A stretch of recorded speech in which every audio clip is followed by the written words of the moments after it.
हर दिल का है यही अरमान, हर दिल का है यही अरमान, किशनगंज मांगे अख्तरुल इमान। वोट तो शेयर ने मेरा ओबीसी साहब को जाएगा। अच्छा, असुद्दीन ओबीसी, कोई भी मसला हुआ, कोई भी बात हुआ, एक अकेला इंसान सांसद में बोलने वाला। किधर जा रहे हैं इस बार? पूरा पता नहीं क्या ही माहौल है। MIMI काहे एमआईएम जा रहे हैं? क्या फायदा होगा MIM ये को? मेरा रहबर है, अच्छा, कौन ये सा हमारे रहबर रहबर है लीडर कौम का। क्या माहौल है ओवैसी साहब का? पता यहाँ तो पतंग ही पतंग है, दूसरा कुछ नहीं है। ये कांग्रेस तीसरा नंबर पे जा रहा है, ये नोटा में जाएगा। ये कांग्रेस तो इधर आने वाला नहीं है, 100% नहीं आने वाला है। इंशाल्लाह अख्तरुल इमान इस बार 3 लाख पर वोट से जीतेगा। हाँ। इंशाल्लाह। जी जी जी। एक जंगल में 100 कुत्ते होते हैं, वहाँ एक शेर होता है, तो 100 कुत्ते के ऊपर वो शेर भारी है। हमारा आपका ओवैसी शेर है? हाँ नहीं, जंगल में पूरा इंडिया का शेर है। जय हिंद साथियों, मैं मोहम्मद असरारुल्लाह कुर्फ सद्दाम हुसैन और आप देख रहे हैं आपका अपना मनपसंदीदा चैनल सुपर सीमांचल न्यूज। दोस्तों, आज हम ये उदगड़ी में हैं। चुनाव का माहौल है। इसी महीने 26 तारीख को किशनगंज जिले के लोगों को अपना अगला 5 साल के लिए सांसद बनाना है कि इसी गांव में यानी उदगड़ी में असदुद्दीन ओवैसी साहब का अभी से लेकर तकरीबन आधा से पौने 1 घंटा के बीच या बाद जो है यहाँ पर उनका एक प्रोग्राम होना है। ज़रा इस बार दिखाइए, यहाँ जो है ये उनका प्रोग्राम के लिए ये स्टेज यहाँ पर सज रहा है। हम ठीक इसी गांव में आकर जो है 1 घंटा पहले पहुँच चुके हैं। यहाँ के लोगों से बात करेंगे और जानने का प्रयास करेंगे कि ओवैसी को लेकर यहाँ के लोग क्या सोचते हैं। सबसे पहले चलिए, क्या नाम हुआ साहब आपका, बताइए। सनावर अंसारी मेरा नाम है। हम यहाँ के स्थानीय निवासी हैं। क्या माहौल है ओवैसी साहब का? पता यहाँ तो पतंग ही पतंग है, दूसरा कुछ नहीं है। ये कांग्रेस तीसरा नंबर पे जा रहा है, ये नोटा में जाएगा। ये कांग्रेस तो इधर आने वाला नहीं है, 100% नहीं आने वाला है। रही बात ये बीजेपी का, ये बीजेपी का गोद में बैठा हुआ मोदी का, इसको तो हम लोग इधर वोट चाहते नहीं है। यहाँ सब हम लोग मास्टर पतंग का फैन है। नौजवानों में करेज पूरा पतंग का ही है। 80% बुरा भी अब पतंग में आ चुका है, 20% बचा है, तो 20% सब नहीं होगा कुछ। यहाँ बिल्कुल माहौल पतंग का ही है और पतंग का ही रहने वाला है। इंशाअल्लाह ताला इस बार हम लोग अख्तरुल इमान को भारू मतों से 3-4-5 लाख वोटों से जिता रहे हैं और सीधा दिल्ली भेज रहे हैं। उसके बाद आने वाला विधानसभा चुनाव में भारी बहुमत से मुफ्ती अतर जावेद साहब को यहाँ से MLA का टिकट का, हाँ, विधायक बना के ओवैसी साहब यहाँ पर आ रहे हैं। कैसे गांव में खुशी का माहौल है? बिल्कुल खुशी का माहौल है। अभी देखिए आते आते हुजूम, अभी टाइम है थोड़ा, इसलिए अभी देखिए ये खचाखच भर जाएगा, चारों तरफ भर जाएगा, ये पूरा चकाचक हो जाएगा एकदम। पूरा ओवैसी ही ओवैसी चलेगा। वाकई में लोगों का आना शुरू हो चुका है यहाँ पर। जब मैं यहाँ पर आया था, कुछ ही लोग यहाँ पर पहुँचे थे। एक चाचा साहब हैं, ओवैसी साहब आज आपके गांव में आ रहे हैं। क्या माहौल है चुनाव को लेकर के? बहुत अच्छा माहौल है, बहुत अच्छा माहौल, बहुत अच्छा माहौल है। पूरे हिंदुस्तान का शेर है ओवैसी साहब।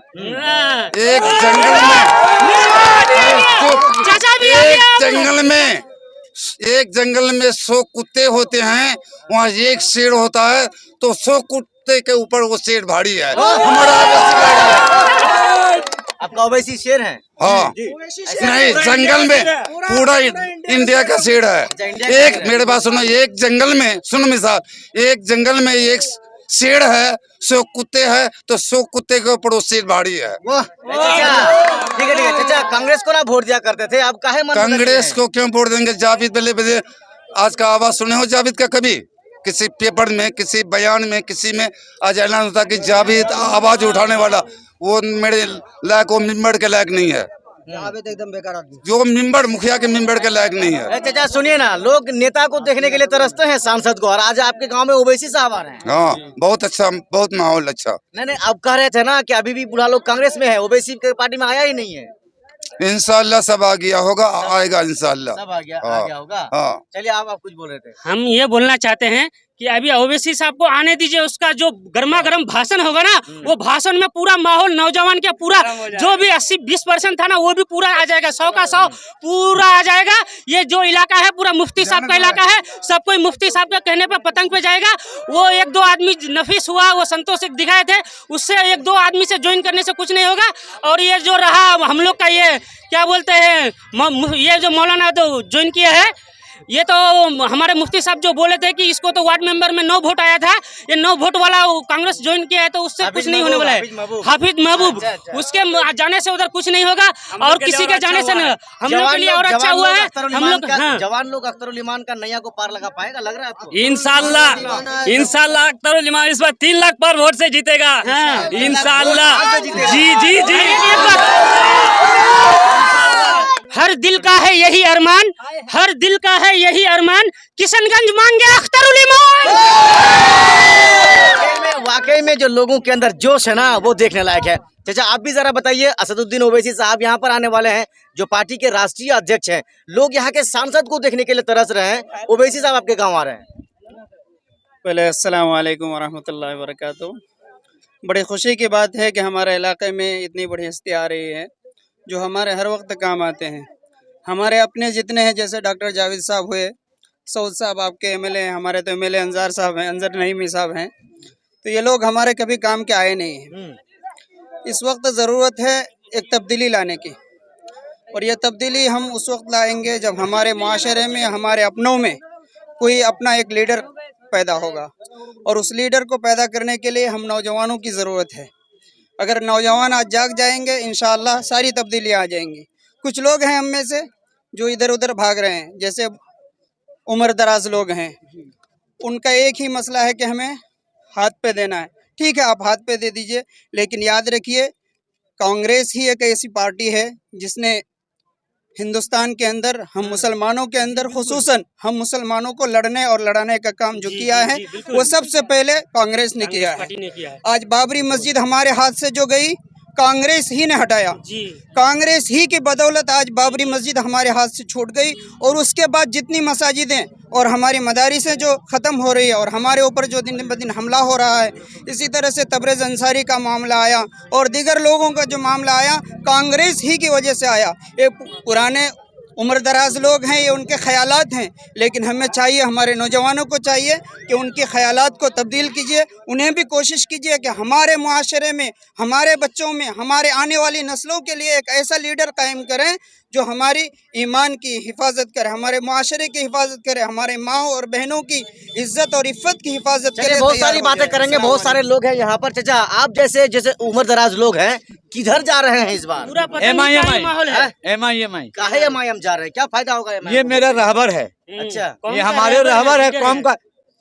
हमारे हजरत मोहम्मद मुस्तफ़ा सल्लल्लाहु ताला अलैहि वसल्लम के तरफ से ये हमारे कौम का रहबर है। अच्छा, ठीक है, यही एक शख्स वाहिद है जो कि अंगुल उठाकर बात करते हैं संसद के अंदर। बाकी कोई हमारे मुस्लिम के तरफ से बोलने वाला कोई कैंडिडेट नहीं। ऐसे बहुत कैंडिडेट है। जावेद साहब रहबर नहीं है? रहबर थे, लेकिन कभी उलट कर अपना चेहरा नहीं दिखाए कि हमारे इलाके में हमारे कौम, इस बार जमानत जब्त करना है। हमारे कौम का क्या हाल हो रहा है। एक गरीब औरत गई थी, उनको दूध कार के भगाया। कौन? जावेद साहब। जावेद साहब समझ गए ना, बरसात के मौसम में उनको औरत को भगा। में जो लोगों का आक्रोश है ना, इस बात की दलील है, गवाही है कि सांसद जी कभी अपने क्षेत्र में आए ही नहीं है। हाल ही के दिन जो लोहागढ़ा में एक प्रोग्राम हुआ, जबरदस्त उनकी बेइज्जती उनकी ही पार्टी के, उनके पूर्व विधायक तौसीफ आलम ने कर दिया था। आप कुछ बोल रहे थे, हम सबसे बात करेंगे, छोटा छोटा पॉइंट बात करेंगे। हम ये कह रहे हैं कि जावेद साहब का इस बार जमानत जब्त करना है। हम लोग दिल में ठान लिए हैं, बूढ़ा बुजुर्ग नौजवान सब एक तरफा, पूरा चारों तरफ सिर्फ इस बार पतंग ही पतंग। और मास्टर मुजाहिद जो बीजेपी का दलाल है, वो इतना दिन तो कह रहे थे कि बीजेपी भगाओ देश बचाओ। आज वो मास्टर मुजाहिद बीजेपी के दलाल आज बीजेपी के जाके गोद में बैठे हुए हैं वो। अच्छा, जवान लोग कह रहे हैं कि अब बुरा सब आ गया MIM में। हम सभी जानते हैं कि भाई जब से उसको वोट दिया है उसका चेहरा शक्कर नहीं देखा है। किसका? उसी का, जावेद का। कैसे उसको वोट देंगे? नहीं दीजिए, क्या करने के लिए उसको? पहले से दे देना कांग्रेस को। नहीं देंगे, नहीं देना है, भागना पड़ेगा उसको। किसको देना है? पतंग को देना है। पतंग को देना है। ओवैसी साहब अख्तरुल ईमान जीत पाएंगे? बिल्कुल जीतेगा। जिंदाबाद जिंदाबाद जिंदाबाद। जीतेगा भाई, जीतेगा। हाँ जीतेगा। आज चलो बच्चा हो, इतना खुश हो, किसको अच्छा समझते हो, कौन नेता अच्छा है बताओ। पतंग छाप कौन नेता- पतंग छाप नहीं, पतंग बोलना नहीं, छाप। अपने आप बोलेगा। गांव में क्या बोलता है, अब्बा क्या बोलता है, पतंग छाप पतंग छाप। चलिए, वाकई में बच्चे जब घर में गार्जियन अपने आपस में चर्चा करते हैं ना, तो बच्चे को भी पता लग जाता है। वोटर लिस्ट में तो नाम होगा भाई साहब बिल्कुल आपका। जी है। किसको डालना है वोट? वोट तो शेयर मेरा ओबीसी साहब को जाएगा। अच्छा। असुद्दीन ओबीसी, कोई भी मसला हुआ, कोई भी बात हुआ, हम्म, एक अकेला इंसान सांसद में बोलने वाला, हम्म। उसके अलावा कोई नहीं बोलता है। जावेद साहब पोस्टर हमारा लेके खड़े बात तो होते है, हैं। पोस्टर का बात छोड़िए, हम्म, पहले दिल में ये बात बैठाइए और दिमाग भी लगाइए। कोई ठो मसला होता है, कोई ठो बात होता है, किसी भी गरीब हो, अमीर हो, हिंदू हो, मुस्लिम हो, सिख हो, ईसाई हो, पहले मसला उठाता है ओबीसी साहब। तो हम वोट क्यों ना दे? हमारा रहबर है, उसको वोट दो और खुलेआम सरेआम वोट में शामिल हो जाओ और जिताओ खुल करके। पतंग छाप, कोई भी बात है, अगर कोई भी बात आता है तो सबसे पहले ओबीसी साहब आता है कि भाई इस एठो मसला किसी तरह हल होना चाहिए, तो और हुआ है। चलिए, भाई साहब कह रहे ठीक थे है। कोई भी मसला हो सबसे पहले ओबीसी साहब बोलते हैं, बाकी बोलते ही नहीं। नहीं, हम लोग का मुसलमान का जो रहबर है ओबीसी साहब है। अच्छा। देखिए, सरकार जिसकी बने, लेकिन हम लोग का सुरक्षा के लिए ओबीसी साहब हम लोग का अच्छा आदमी है। बाकी जीत हार तो अल्लाह के हाथ में है। नहीं, कुछ लोग ये कह रहे हैं ना कि हमको कांग्रेस को जिताना है सत्ता पे बैठाने के लिए। चलो वो अलग बात है, लेकिन हम लोग का यहाँ से हम लोग ने सोचा है कि हम लोग का यहाँ से एमआईएम को कम से कम एक आदमी, वो बेचारा अकेला लड़ रहे हैं वहाँ से, उसका साथ देने के लिए एक और चाहिए। अगर हम लोग सोच बदलेंगे तभी तो साथ होगा। क्या है माहौल, जरा बताइए, लोकसभा का क्या माहौल है बताइए। हम लोग के यहाँ तो पूरा एमआईएम है, ओबीसी साहब का है। आप भी इसी गांव के हैं? जी बिल्कुल। चलिए, ओवैसी साहब आज आपके गांव आ रहे हैं, जी, क्या जी। कैसा माहौल है बताइए। बहुत बढ़िया माल है, हम लोग पूरा उसका इस्तेमाल करते हैं, तहे दिल से स्वागत के लिए खड़े हैं। हम तो चाहते हैं आए और हम लोग पूरा उसका इस्तेमाल करते हैं और अच्छा, इंशाअल्लाह इधर उसकी आइए। जीत होगी। अच्छा, इधर आइए, क्या नाम हो चाचा बताइए। तैयब आलम। तैयब आलम, इस बार किसको सोचे है कि वोट देंगे? वोट तो अख्तरुल इमाम को नहीं देंगे, ओवैसी को देंगे। अच्छा, अख्तरुल इमाम को नहीं, ओवैसी को देंगे। ओवैसी को देंगे। लेकिन देंगे देंगे। काहे दीजिएगा बताइए, कुछ खूबी लगा इसलिए आपको? कि संसद में बोलने वाला संविधान के मुताबिक एक ओवैसी है, उसके अलावा कोई संसद बोलने वाला नहीं है। अच्छा। हमारा जहाँ तक दिमाग हाँ, है, हाँ, 3 साल से मोबाइल चलाते हैं, वीडियो देखते हैं, बराबर ओवैसी का वीडियो देखते हैं, इसलिए हम ओवैसी को ज्यादा चाहते हैं। हम वोट ओवैसी को दे रहे हैं। 500 संसद पर एक ओवैसी भारी है। जीत पाएगा अख्तरुल इमाम? ओवैसी साहब बताइए जरा किशनगंज से। एक ही सीट काफी है, एक ही सीट काफी है? काफी है। काफी है। हाँ। चलिए, ये चाचा साहब कह रहे थे कि एक ही सीट काफी है। आपका वोटर लिस्ट में नाम है जी। क्या सोचे हैं इस बार? इस बार देंगे अख्तरुल इमाम को वोट देंगे। अख्तरुल इमाम को देना है? जी। जावेद साहब को क्यों नहीं देना है भाई? उसको नहीं देंगे सर। मुजाहिद साहब कह रहे हैं कि आप बीजेपी को मत देखिए, जदयू को मत देखिए, हमको देके वोट दीजिए। इमाम को देंगे। आज ओवैसी साहब यहाँ पर आ रहे हैं, माहौल कैसा है गांव वाले का? सब ओबीसी का माहौल है सर। सब ओवैसी का माहौल है। चलिए, हम ये मुफ्ती अतर जावेद साहब का ये गांव है उदगरी, और यहाँ पर हम मौजूद हैं। नेता लोगों का आना यहाँ पर शुरू हो चुका है।